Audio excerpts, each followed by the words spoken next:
How to turn off updates available notifications on Play Store. Hello guys, in this video I'll show you how to turn off updates available notifications on Play Store.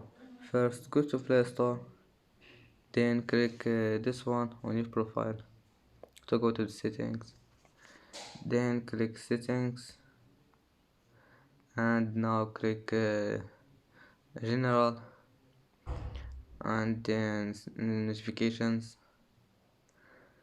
And now all you need to do is just find this one, updates available, and turn it off, and then click this one,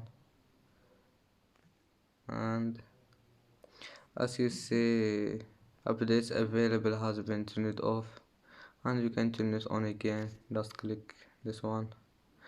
And that's today's video. If you like it, don't forget like and subscribe, and see you in the next video.